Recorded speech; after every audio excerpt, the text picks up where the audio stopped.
Al Durr وهذه الكلم بمديح الهادي تنتظم ضاءت بالمختار الظلم وحلا في مولده النغم قسما بالله رب العالمين ما قضينا غير دين الله دين فهو دين الحق دين الأنبياء إنه الإسلام. بسم اللہ الرحمن الرحیم. 28ویں پارے کی تلاوت کی گئی ہے. 28ویں پارے میں جو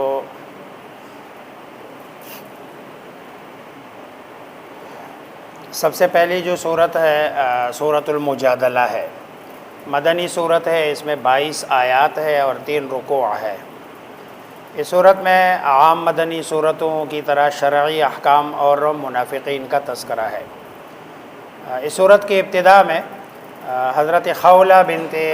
ثعلب رضی اللہ تعالی عنہ کے واقعے کی طرف اشارہ ہے جو اپنے شوہر حضرت اوس بن صامت کی شکایت لے کر آئی تھی، جنہوں نے ان سے زہار کر لیا تھا اور شکایت کا انداز ایسا تھا گویا کہ وہ جھگڑ رہی ہو. اس لیے صورت کا نام سورۃ المجادلہ ہے کہ باہمی جھگڑے کو کہتے ہیں مجادلہ. زہار زمانۂ جاہلیت میں زہار اپنی بیوی کو ماں کی طرح حرام قرار دینا، یہ طلاق کے حکم میں اس کو شمار کیا جاتا تھا اور اس کی وجہ سے بیوی شوہر پر ہمیشہ کے لیے حرام ہو جاتی تھی. قرآن کریم نے اس حرمت کی ایک حد مقرر کر دی ہے اور اس حد کو کفارے کے ذریعے سے ختم کرنے کا حکم دے دیا کہ بھئی اگر کوئی آدمی اس طرح کر لے تو کفارہ دے دے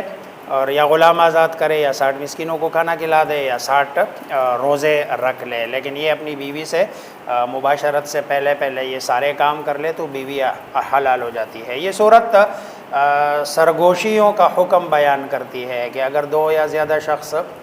دوسرے لوگوں کے سامنے ایک دوسرے کے کان میں بات چیت شروع کر دے تو اس صورت میں اس کا حکم کیا ہے. حدیث میں بھی رسول اللہ صلی اللہ علیہ وسلم نے فرمایا کہ جہاں 3 آدمی ہو تو وہاں 2 آدمی سرگوشی نہ کرے. یہ مجلس کے آداب کے خلاف قرار دیا ہے، کیونکہ ایسا کرنے سے تیسرے آدمی کے دل میں بدگمانی پیدا ہو سکتی ہے کہ شاید یہ دونوں میرے بارے میں کوئی خفیہ بات کر رہے ہو. لیکن یہاں جس سرگوشی سے منع کیا گیا ہے یہ یہود کی ایک عادت تھی کہ جو صرف رسول اللہ صلی اللہ علیہ وسلم کو پریشان کرنے کے لیے آپس میں کانا پوسی کرتے تھے. آپ کی مجلس میں آتے تھے 2 بندے ایک دوسرے کے ساتھ کانا پوسی کر کے پھر رسول اللہ صلی اللہ علیہ وسلم کی طرف دیکھتے تھے. اب مثلا مجلس میں اگر 2 بندے کانا پوسی کر رہے ہو اور پھر ایک کی طرف دیکھنا، اس کا مطلب یہ ہے کہ گویا کہ ان کے بارے میں یہ بات کر رہے ہیں. رسول اللہ صلی اللہ علیہ وسلم کو صرف پریشان کرنا مقصود ہوتا تھا. کبھی رسول اللہ صلی اللہ علیہ وسلم کے پاس آ کر منہ بگاڑ کر سلام کرتے تھے، السلام علیکم یا ابل قاسم نعوذ باللہ من ذالک. تو ان آیات میں ان قوی حرکات سے ان کو منع کیا گیا ہے. البتہ ایسی سرگوشی اور مشورہ کہ جس کی اجازت دی گئی ہے وہ نیکی اور تقوی کے بارے میں اس کی اجازت ہے. اجتماعی آداب میں سے ایک ادب یہ بیان کیا گیا ہے کہ جب تمہیں مجلس میں وسعت پیدا کرنے کے لیے کہا گیا ہے کہ مجلس میں وسعت پیدا کرو. اگر تمہیں مجلس سے اٹھ جانے کے لیے کہا جائے تو اٹھ جایا کرو. یہ حکم صرف رسول اللہ صلی اللہ علیہ وسلم کے ساتھ خاص نہیں، عام مجالس میں بھی ہے کہ اگر مجلس ہے تو وسعت پیدا کرنے کے لیے اگر کہا جائے تو وسعت، اور اگر 3 4 5 بندے بیٹھے ہوئے اور آپ آ گئے اور آپ کو کہا گیا کہ آپ اٹھ جائے تو آپ اٹھ جایا کریں، کیونکہ وہ گویا کہ اپنی ذاتی بات کر رہے ہیں اور آپ کو وہاں جانے کی اجازت نہیں ہے اور اس پر ناراض ہونے کی بھی ضرورت نہیں ہے. یہ صورت ان منافقین کا بھی تذکرہ کرتی ہے جو یہود سے دوستی بھی رکھتے ہیں اور اپنے مومن ہونے پر آپ صلی اللہ علیہ وسلم کے سامنے قسمیں بھی کھاتے تھے اور ان کے بڑے بڑے دعووں کے باوجود اللہ تبارک و تعالی نے انہیں حزب الشیطان کہا ہے. اور اس کے مقابلے میں جو اللہ تبارک و تعالی اور رسول اللہ صلی اللہ علیہ وسلم کو ماننے والے ہیں وہ حزب الرحمن ہے اور اللہ تبارک و تعالی کا حزب ہے. اب جو یہ سعادت مند ہے جو حزب اللہ ہے اس کے لیے 4 چیزیں ہیں. ایک تو یہ ہے کہ ان کے دلوں میں ایمان کو جمع دیا جائے گا. نمبر 2 غیبی مدد کی جائے گی. نمبر 3 جنت میں داخل کیا جائے گا. چوتھا یہ کہ اللہ ان سے راضی ہو گیا اور وہ بھی اللہ کی نعمت اور عطا پر راضی ہو گئے. رضی اللہ عنہم ورضوا عنہ. اگلی جو صورت ہے سورۃ الحشر ہے، مدنی صورت ہے، 24 آیات ہے، 3 اس میں رکوع ہے اور جو ہے نا اس میں اہم مضامین ابتدا میں بتایا گیا یسبح للہ کہ ہر چیز اللہ تبارک و تعالیٰ کی تسبیح، تقدیس اور حمد بیان کرتی ہے اور اس کی وحدانیت اور قدرت اور جلال کی گواہی دیتی ہے۔ پھر قدرت الہیہ کے بعد آثار اور زندہ دلائل کا تذکرہ کرتی ہے، جس میں سے ایک یہ بھی ہے کہ یہود جو عرصہ دراز سے یثرب میں قیام پذیر تھے، انہوں نے اپنی حفاظت کے لیے بڑے بڑے مضبوط قلعے تعمیر کر رکھے تھے، معاشی وسائل پوری طرح ان کے قبضے میں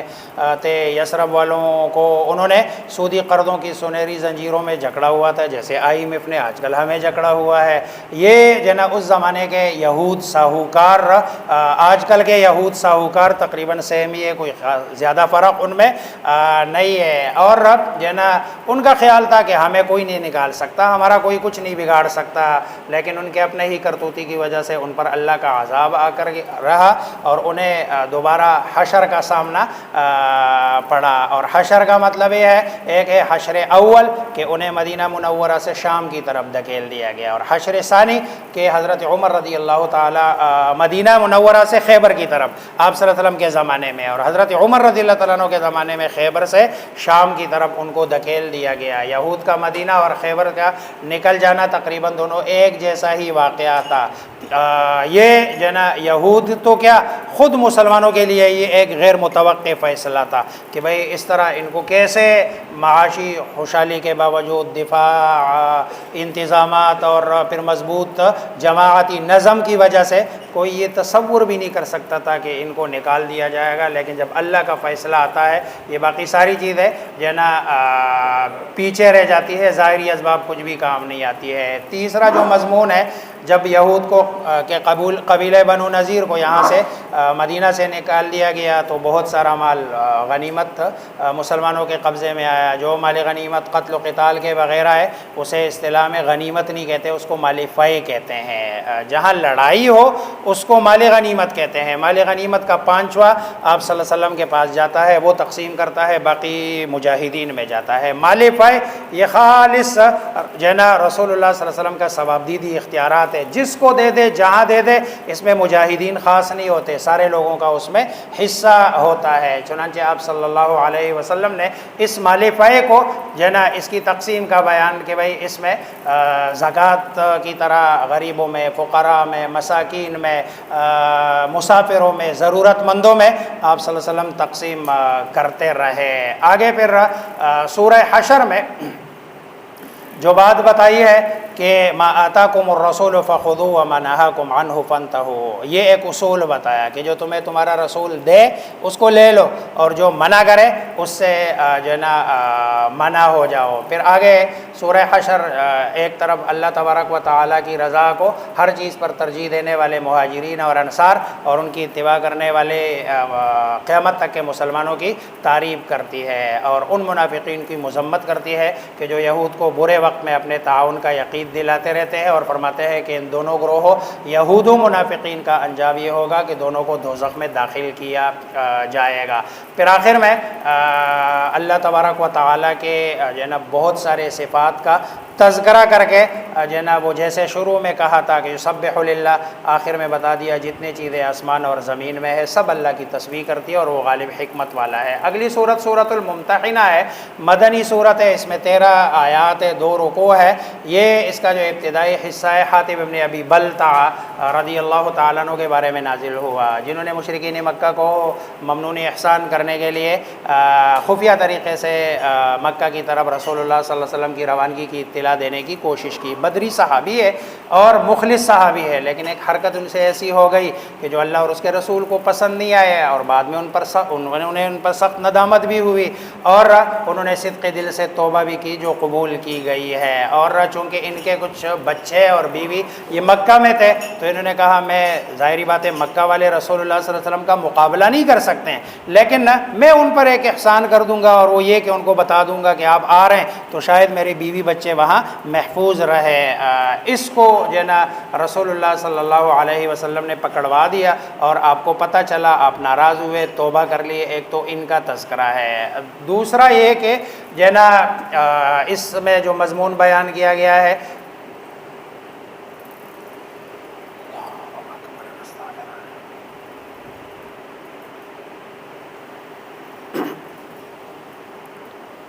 حضرت ابراہیم علیہ الصلوۃ والسلام کے واقعے کو بیان کیا گیا ہے کہ جنہوں نے اللہ کے لیے اپنی مشرک قوم اور ان سے برات کا اعلان کیا، یہ اس کی تائید کے لیے بیان کیا کہ حاتب ابن ابی بلتعہ کو اس طرح نہیں کرنا چاہیے تھا۔ پھر اللہ تبارک و تعالی نے جب مسلمانوں کو کفار سے مقاطعے کا حکم دیا کہ بھئی ان سے قطع تعلق رکھو، تو انہوں نے اس کی تعمیل میں دیر نہ کی، باپ نے جو ہے نا بیٹے سے، بیٹے نے باپ سے، بھائی نے بھائی سے، سارے قطع تعلق کر دیے، اور یوں ان کے جو ایمانی دعویٰ تھا وہ بالکل سچ ہو کر سامنے آیا، اور یہی گویا ایمان کا ان کا امتحان لیا گیا۔ پھر آگے سورہ ممتحنہ ان خواتین کے بارے میں رہنمائی کرتی ہے کہ جو ایمان قبول کرنے کے بعد ہجرت کر کے مدینہ آئے، آپ صلی اللہ علیہ وسلم کو اللہ تبارک و تعالیٰ فرماتے ہیں فامتحنوہن، ان کا امتحان لے لیا کرو، اللہ اعلم بایمانہن، اللہ کو پتہ ہے ان کا ایمان، لیکن آپ نے امتحان لینا ہے۔ اگر یہ اپنے امتحان میں کامیاب ہو جائے، مطلب یہ ہے کہ یہ سچے دل سے مسلمان ہو گیا ہی ہے، تو پھر آپ کو لا ترجعوہن الی الکفار، ان کو کفار کے پاس واپس نہ بھیجے، لا ہن حل لہم ولا ہم یحلون لہن، نہ اب یہ ان کے لیے حلال اور نہ ان کے مرد ان کے لیے، گویا کہ ان کا رشتہ ٹوٹ گیا۔ اور یہ اس وقت صورت نازل ہوئی کہ جب رسول اللہ صلی اللہ علیہ وسلم کے سخت ترین دشمن عقبہ ابن ابی معیط کی بیٹی ام کلثوم یہ ہجرت فرما کر رسول اللہ صلی اللہ علیہ وسلم کے پاس آ گئی ہے مدینہ منورہ، اور ان کا والد چونکہ معاہدہ حدیبیہ کے پیش نظر انہیں واپس لینے آ گئے ہیں، تو اللہ تبارک و تعالیٰ نے فرمایا کہ تمہارا جو معاہدہ تھا نا وہ مردوں کے بارے میں تھا، خواتین کے بارے میں نہیں تھا، لہذا خواتین کو واپس کرنے کا جو ہے نا تمہیں اجازت نہیں ہے، اور ان کا امتحان لے لو اگر سچی مسلمان ہے، کیونکہ خواتین کا جانے کا مطلب کیا ہے؟ کافر شوہر کے نکاح میں دوبارہ دے دینا، کہ جو شرعاً جائز نہیں ہے، حرام ہے۔ اگلی جو ہے نا سورت سورہ صف ہے، مدنی سورت ہے، 14 آیات ہے، 2 اس میں رکوع ہے، اس میں بھی جو ہے نا اللہ تبارک و تعالیٰ کی تسبیح و تقدیس بیان کرنے کے بعد مسلمانوں کو سخت تنبیہ کی گئی ہے کہ وہ اپنے وعدوں کی پابندی کرے اور جو کچھ زبان سے کہے اسے کر کے بھی دکھائے۔ پھر سورت مسلمانوں کو جہاد کی ترغیب دیتے ہوئے جو ہے نا امت مسلمہ کی وحدت کو متحد رکھنے اور اس کے تحفظ کے لیے دشمن کے مقابلے میں سیسا پلائی ہوئی دیوار جو ہے نا کی طرح مضبوط اور متحد ہو کر کھڑے ہونے کی تلقین کرتی ہے۔ اس کے بعد بنی اسرائیل کا تذکرہ اس صورت میں ہوتا ہے، جنہوں نے حضرت موسیٰ علیہ السلام کو کی اس وقت مخالفت کی کہ جب حضرت موسیٰ علیہ السلام نے قوم عمالقہ سے جہاد کرنے کا حکم دیا تھا، اور حضرت عیسیٰ علیہ السلام نے پھر آگے اپنے بعد آنے والے ایک نبی کی بشارت دی، اور وہ نبی جو آئے گا مبشرا برسول یأتی من بعد اسمہ احمد، اس کا نام کیا ہوگا؟ احمد، گویا کہ آسمانی نام آپ کا جنا احمد ہے۔ اور اگلی آیات میں سورہ صف مسلمانوں کو ایسی تجارت کی دعوت دیتی ہے جس میں خسارے کا امکان نہیں ہے اور اس میں فائدہ ہی فائدہ ہے، اور وہ تجارت کیا ہے؟ اللہ اور رسول پر ایمان اور اللہ کی رضا کے لیے جان اور مال کو اللہ کے راستے میں قربان کر دینا، یہ جنا اصل تجارت ہے۔ پھر آگے سورت کے اختتام پر اہل ایمان سے کہا گیا کہ تم اللہ کے دین کی دعوت اور مدد کے لیے ایسے ہی کھڑے ہو جاؤ جیسے حضرت عیسیٰ علیہ السلام کے ساتھ ان کے حواریوں نے ساتھ دیا تھا۔ صحابہ کو بتا دیا گیا ہے خالی خولی باتیں کرنے اور کھوکھلے نعرے سے منع کیا گیا ہے کہ خالی خولی باتیں نہ کی جائے، اور اختتام پر دین الہی کی نصرت کے لیے کمر بستہ ہونے اور کچھ کر کے دکھانے کا حکم دیا گیا ہے۔ سورۃ الجمعہ یہ مدنی سورت ہے، 11 آیات ہے، 2 اس میں رکوع ہے۔ اس سورت کا محور جس پر پوری سورت گھومتی ہے امانت ہے، امانت کو بیان کرنا، جیسے پہلے بنی اسرائیل کے کندھوں پر رکھا گیا لیکن وہ اس کا حق ادا نہیں کر سکے۔ ان کی مثال ایسی جیسے گدھے پر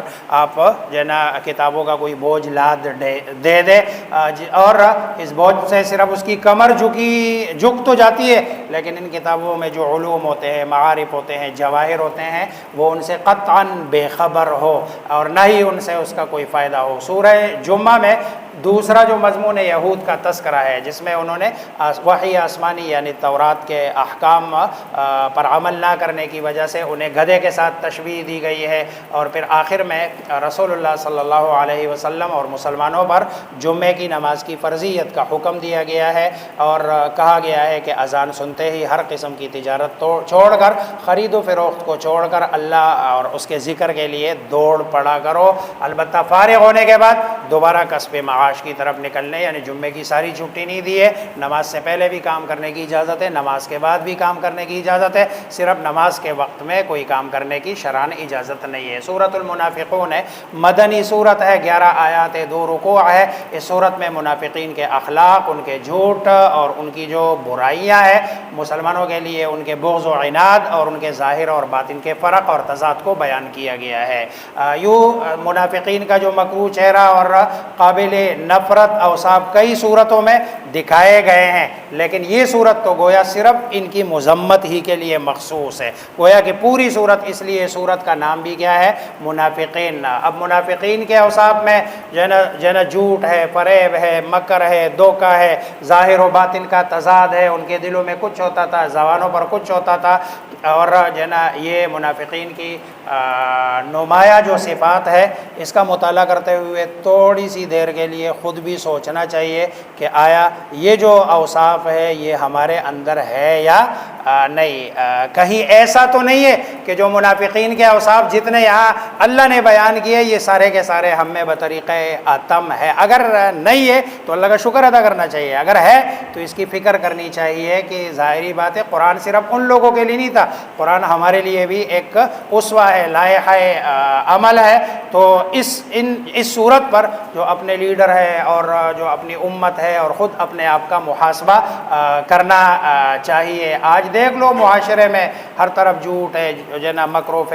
فریب ہے، دھوکہ ہے، فراڈ ہے، اور ظاہر اور باطن عمل و قول کا تضاد ہے۔ نہ ایمان ہے، نہ یقین ہے، نہ توکل ہے، نہ اعتماد ہے، نہ محبت ہے، نہ آپس میں معرفت ہے، نہ ایثار کا جذبہ ہے، جیسے کہ صحابہ کرام رضوان اللہ تعالی علیہم اجمعین میں ہوتا تھا۔ پھر آگے بتا دیا گیا سورت کے اختتام پر کہ کہیں وہ بھی منافقین کی طرح مال و اولاد میں مشغول ہو کر اللہ تبارک و تعالی کے ذکر سے غافل نہ ہو جائے، اور انہیں ترغیب دی گئی ایمان والوں کو کہ موت سے پہلے خرچ کر دیا کرو، ورنہ موت کے بعد سوائے حسرت کے اور کچھ بھی باقی نہیں رہے گا۔ آگے سورۃ التغابن ہے، مدنی صورت ہے، 18 اس میں آیات ہے، 2 اس میں رکوع ہے۔ یہ صورت اگرچہ مدنی ہے لیکن اس پر مکی صورتوں کا رنگ غالب ہے۔ اس صورت کی ابتدا میں یہ بتانے کے بعد کہ کائنات کی ہر چیز اللہ کی تسبیح کرتی ہے، انسان کو 2 گروہوں میں تقسیم کیا گیا۔ نمبر 1 اللہ کی نعمتوں کا شکر ادا کرنے والے، اور دوسرا اللہ تبارک و تعالیٰ کی نعمتوں کا کفران اور ناشکری کرنے والے۔ پھر ان کے انجام کے لیے پچھلے جتنے بھی اقوام ہیں ان کا تذکرہ کیا کہ جنہوں نے اللہ کے رسولوں کی تکذیب کی، اور اس تکذیب کی پاداش میں انہیں دنیا میں بھی عذاب کا مزہ چکھنا پڑا اور آخرت میں بھی ان کو عذاب دیا گیا ہے۔ اس صورت میں قیامت کے دن کو یوم التغابن قرار دیا گیا ہے۔ تغابن کہتے ہیں نقصان کو، غبن، اردو کا لفظ ہے غبن، کہ فلاں کا مال کیا ہو گیا؟ غبن ہو گیا۔ غبن کا مطلب کیا ہے؟ یعنی اس کا نقصان ہو گیا، خسارہ ہو گیا۔ تو یہ خسارے والا دن ہے، اور ظاہری بات ہے یہ دن قیامت والا دن کافروں کے لیے تو خسارہ ہی خسارہ ہے، اور جو مسلمان ہے، جو فاسق ہے، فاجر ہے، دنیا میں اللہ کی نافرمانی کرتے رہے، ان کے لیے بھی یہ خسارہ ہے۔ یہ صورت اہل ایمان کو اموال اور اولاد اور ازواج یہ کے فتنے سے ڈراتی ہے اور ان کے بارے میں محتاط ہو کر رہنے کی تلقین کرتی ہے۔ بسا اوقات انسان ان کی خاطر اپنی آخرت برباد کر لیتا ہے، نہ حلال و حرام کی پرواہ کرتا ہے، نہ ہی دینی حقوق و فرائض کی ادائیگی کا اہتمام کرتا ہے، اور ان کی محبت ہی کی وجہ سے بندہ ہجرت اور جہاد دونوں سے محروم ہوتا ہے۔ سورت کے اختتام پر اہل ایمان کو اللہ کے راستے، اللہ سے ڈرنے اور اللہ کی راہ میں خرچ کرنے اور بخل سے بچ رہنے کا حکم دیا گیا ہے۔ اگلی سورت سورت الطلاق ہے، مدنی سورت ہے، 12 آیات 2 رکوع ہے۔ مدنی سورتوں کے عمومی مزاج کی طرح اس صورت میں بھی بعض شرعی احکامات ہے، زیادہ تر خانگی امور سے متعلق، جس کو طلاق کہتے ہیں۔ طلاق کی اکثر اقسام اور ان کے پر جو مرتب ہونے والے احکامات ہے، عدت ہے، نفقہ ہے، سکنہ ہے، یہ ساری اس صورت میں اللہ تبارک و تعالی نے بیان کی ہے۔ صورت کی ابتدا میں طلاق کا شرعی طریقہ بتا دیا گیا کہ طلاق دو تو عدت والے ٹائم میں دے دیا کرو، اور عدت والا ٹائم مطلب ہے صفائی میں دے دیا کرو، مینسز والے ٹائم میں طلاق نہ دیا کرو۔ پھر اگر طلاق دو بھی تو 1 طلاق دے دیا کرو، 2 اور 3 طلاقیں نہ دیا کرو۔ پھر عدت بتائی ہے کہ بھئی اگر مینسز مینسز آتے ہیں تو 3 مینسز ہے، اگر نہیں آتے ہیں تو 3 جو ہے نا مہینے ہے، یہ ایک خاتون کی عدت ہے۔ اور اگر وہ جو ہے نا حاملہ ہے، پریگننسی ہے، تو وضع حمل اس کی جو ہے نا عدت ہے۔ پھر سکنا بتا دیا گیا کہ جدھر شوہر نے طلاق دے دی ہے تو جو ہے نا اس کی جو رہائش ہے وہ اپنی جو ہے نا شوہر ہی کے گھر میں رہے گی اور ادھر ہی اس کی رہائش کا انتظام کیا جائے گا۔ آگے جو ہے نا اس گھر سے نہ تم نکالو گے اور نہ یہ خود نکلے گی، لیکن ایک صورت میں الا ان یاتین بفاحشۃ مبینہ، کہ وہاں کلی بے حیائی پہ وہ اتر آئے اور وہ سارا دن لڑائی جھگڑا فساد ہے، تو ظاہری بات ہے ایسی صورت میں اب 3 مہینے اس کو برداشت کرنا، یا 3 مہینے جو ہے نا گھر والوں کو برداشت کرنا، کبھی جو ہے نا غلطی ادھر سے ہوتی کبھی ادھر سے، اس لیے پھر اگر وہ اپنے والدین کے گھر جا کے عدت گزارے تو اس کو گنجائش ہے۔ اگلی جو صورت ہے سورۃ التحریم ہے، مدنی صورت ہے، اس میں 12 آیات ہے، 2 رکوع ہے۔ اس صورت میں جو احکام مذکور ہے اس کا زیادہ تر تعلق رسول اللہ صلی اللہ علیہ وسلم کے گھرانے کے ساتھ ہے، یعنی امہات المومنین اور ازواج مطہرات۔ اس صورت کی پہلی آیت میں جس واقعے کی طرف اشارہ کیا گیا اس کا تعلق خود رسول اللہ صلی اللہ علیہ وسلم کی ذات سے ہے، جب آپ نے اپنی لونڈی ماریہ قبطیہ یا شہد کو اپنے اوپر حرام کر لیا تھا۔ دونوں روایات ہیں۔ آپ صلی اللہ علیہ وسلم عصر کے بعد شہد پیتے تھے ایک جو ہے نا بیوی کے گھر میں، چنانچہ حضرت عائشہ اور حضرت حفصہ رضی اللہ تعالیٰ عنہ غالباً دونوں نے مشورہ کیا کہ آپ صلی اللہ علیہ وسلم ان کے گھر میں عصر کے بعد جاتے ہیں، زیادہ دیر رکتے ہیں، ہم کل آپ کو کہیں گے کہ آپ کے منہ سے مغافیر کی بو آ رہی ہے۔ مغافیر ایک بوٹی ہے جس کی بو آپ کو پسند نہیں تھی، چنانچہ آپ صلی اللہ علیہ وسلم کو جب بتایا گیا انہوں نے کہا اچھا مجھے تو کبھی مغافیر دیکھا بھی نہیں کھایا بھی نہیں، لیکن میں جاتا ہوں فلاں کے گھر میں شہد پیتا ہوں، شاید وہ جو شہد کی مکھی ہے مغافیر کی بوٹی پر بیٹھی ہو اور وہاں سے اس نے شہد حاصل کیا ہو اور میں نے وہ پیا ہو، جس کی وجہ سے شاید یہ اسمیل ہے۔ آپ نے فرمایا کہ میں آئندہ شہد نہیں پیوں گا۔ اللہ فرماتے ہیں یا ایھا النبی لم تحرم ما احل اللہ لک تبتغی مرضات ازواجک۔ اور پھر جو ہے نا آگے اللہ تبارک و تعالی نے ازواج مطہرات کو بھی تنبیہ کرتے ہوئے فرمایا کہ اگر پیغمبر تم کو طلاق دے تو تعجب نہیں ہے، ان کا پروردگار تمہارے سے بہتر بیویاں تمہارے بدلے میں اللہ تبارک و تعالی دے دے گا۔ پھر آگے ایمان والوں کو خود بھی جہنم کی آگ سے بچانے کا اور پھر اپنے آل اولاد کو بھی جہنم کی آگ سے بچانے کا حکم ہے۔ آگے پھر صاف دل سے توبہ کر لو، اور آگے پھر جو ہے سورت کے اختتام پر 2 مثالیں دی گئی ہے۔ پہلی مثال کافرہ بیوی کی ہے اور دوسری مثال جو ہے نا نیک صالحہ بیوی کی ہے، لیکن جو کافرہ ہے وہ نبی کے گھر میں ہے اور جو نیک صالحہ بیوی ہے وہ جو ہے نا دنیا کے سب سے بڑے کافر کے یعنی فرعون کے گھر میں ہے۔ اور پھر آخر میں جو ہے نا اس کا مطلب یہ ہوا ان دونوں سے کہ بھائی حسب نسب کی بنیاد پر جو ہے نا ہدایت نہیں ہے، ہدایت اللہ کی دین ہے، جس کو دے دے اللہ ہم سب کو نصیب کرے۔ اور آگے حضرت مریم علیہ السلام گویا کہ 3 خواتین کا قرآن کریم میں اللہ تبارک و تعالی نے یہ 2 خواتین کا تذکرہ کیا اچھے الفاظ کے ساتھ، اور 2 خواتین کا جو نبی کی بیویاں ہیں ان کا تذکرہ اللہ تبارک و تعالی نے کیا کہ انہوں نے خیانت کی ہے اور اس خیانت کا ان کو بدلہ ملے گا۔ اللہ مجھے آپ سب کو سمجھنے عمل کرنے کی توفیق عطا فرمائے۔ اللہم